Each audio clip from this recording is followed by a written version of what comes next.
Assalamualaikum warahmatullahi wabarakatuh. Kami dari kelompok 10 akan mempresentasikan makalah studi hadis mengenai ilmu takhrij al-hadis. Kami yang berangkatakan saya tidak bersedia dengan NIM 1022000072 dengan rekan saya Evan Rudiana dengan NIM 1022000078 dengan pemaparan materi adalah sebagai berikut. 1. Pengertian takhrij al-hadis. Kata takhrij berasal dari bahasa Arab yang bermakna menampakkan, mengeluarkan, menerbitkan, menyebutkan, dan menumbuhkan. Demikian juga kata al-ikhraj yang artinya menampakkan dan memperlihatkannya, dan al-mahraj artinya tempat keluar, juga bisa berarti penyatuan dua hal yang saling bertentangan. Selain itu, takhrij juga bisa memiliki arti sama dengan al-istibat, mengeluarkan, al-tadrib meneliti, dan al-taujih menerangkan. Maknanya juga bisa dari makna al-ikhraj yang sama dengan al-ibras, atau menjelaskan, dan al-jar menampakkan. Takhrij menurut istilah adalah menunjukkan tempat hadis pada sumber aslinya yang mengeluarkan hadis tersebut dengan sanadnya dan menjelaskan derajatnya ketika diperlukan.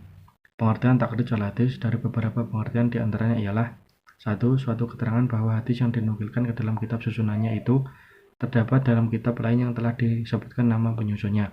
Misalnya, penyusun hadis mengakhiri penulisan hadisnya dengan kata-kata akhrajahul Bukhari, yang memiliki artian bahwa hadis yang dinukilkan itu terdapat dalam kitab Jami'u Shahih Bukhari. 2. Suatu usaha mencari derajat sanad dan rawi hadis yang tidak diterangkan oleh penyusun atau pengarang suatu kitab. 3. Mengemukakan hadis berdasarkan sumbernya atau berbagai sumber dengan mengikut sertakan metode periwayatan dan kualitas hadisnya. 4.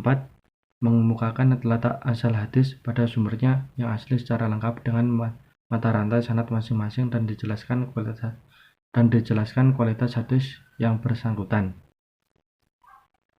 Menurut para ahli hadis, 1. Menunjukkan asal-usul hadis dan mengemukakan sumber pengambilan dari berbagai kitab hadis yang disusun mahrajnya langsung. Kegiatan takhrij seperti ini sebagaimana yang dilakukan oleh para penghimpun hadis dari kitab-kitab hadis. Misalnya Ibnu Hajar al-Asqalani yang menyebut kitab Bulughul Maram. 2. Mengemukakan hadis kepada orang banyak dengan menyebutkan periwayatannya dengan sanad lengkap serta dengan menyebutkan metode yang mereka tempuh. Inilah yang dilakukan oleh para penghimpun dan penyusun kitab hadis seperti Al-Bukhari yang menghimpun kitab hadis Sahih Al-Bukhari. 3. Mengemukakan hadis berdasarkan kitab tertentu dengan disertakan metode periwayatannya dan sanadnya serta penjelasan keadaan para periwayatnya serta kualitas hadisnya. Takhrij seperti ini dilakukan oleh Zaid Al-Din Abdullah Al-Rahman Ibnu Al-Husay Al-Iraqi yang melakukan takhrij terhadap hadis-hadis yang dimuat dalam kitab Ihya Ulumuddin karya Al-Ghazali dengan judul buku Ihbar al-Ihya bil Ahbar al-Ihya. 2. Latar belakang munculnya takhrij al-hadis. Kegiatan mentakhrij hadis muncul seiring dengan berkembangnya karya-karya ulama di bidang fikih, tafsir, dan sejarah, di mana para ulama tersebut terkadang tidak menyebutkan sumber dari hadis-hadis yang mereka nukilkan.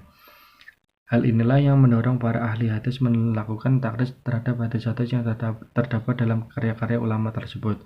Mereka menjelaskan dan menunjukkan sumber asli dari hadis-hadis tersebut, metode dan menjelaskan kualitas hadis tersebut sesuai dengan statusnya. Dari kegiatan tersebut lahirlah kitab-kitab takhrij, metode atau cara-cara yang ditempuh oleh para ulama yang telah berpengalaman dalam mentakhrij hadis baik dari kitab-kitab fikih, tafsir maupun sejarah, akhirnya ditafsirkan dari generasi ke generasi secara lisan. Karena ilmu tersebut tidak dibukukan, maka kelama-lamaan dirasa kebutuhan yang sangat untuk menuangkannya dalam bentuk buku. Akhirnya, pada abad 20 tampillah para ahli yang mencoba menuangkan ilmu takhrij yang diwariskan secara lisan tersebut dalam bentuk buku. Di antaranya karya cemerlang tersebut adalah Usul al-Takhrij wal Dirasatu al-Asanid karya Dr. Mahmud al-Tanan al-Turuq, Takhrij Hadisi Rasulullah SAW karya Abu al-Mahdi yang diterjemahkan dalam bahasa Indonesia oleh Dr. Said Aqil Munawar dan Ahmad Rifki Mukhtar, menjadi metode takhrij hadis. Dari Indonesia, pakar yang mempunyai karya dalam bidang ini adalah Dr. Syudu Ismail.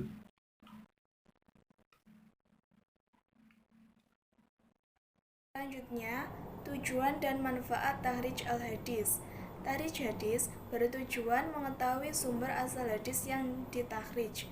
Tujuan lainnya adalah mengetahui ditolak atau diterimanya hadis-hadis tersebut.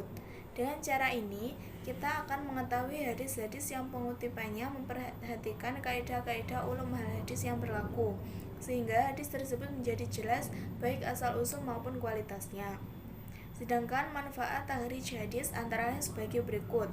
Yang pertama, takhrij memperkenalkan sumber-sumber hadis, kitab-kitab asal di mana suatu hadis beserta ulama yang meriwayatkannya. Yang kedua, takhrij membuat kita dapat mengetahui pendapat-pendapat para ulama tentang hukum atau kualitas hadis. Yang ketiga, takhrij dapat memperjelas perawi hadis yang samar. Yang keempat, takhrij dapat menghilangkan kemungkinan terjadinya pencampuran riwayat. Yang kelima, takhrij dapat memperkenalkan periwayatan yang tidak terdapat dalam suatu sanad, dan ada beberapa lain di antaranya. Selanjutnya, proses dan metode takhrij al-hadis. Proses dan metode takhrij al-hadis ada 5.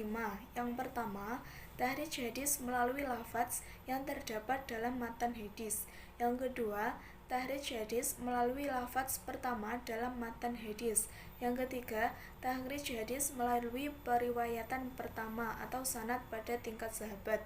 Yang keempat, takhrij melalui tema hadis. Yang kelima, takhrij melalui klasifikasi jenis hadis atau kualitas hadis. Pembahasan terakhir, kitab-kitab takhrij.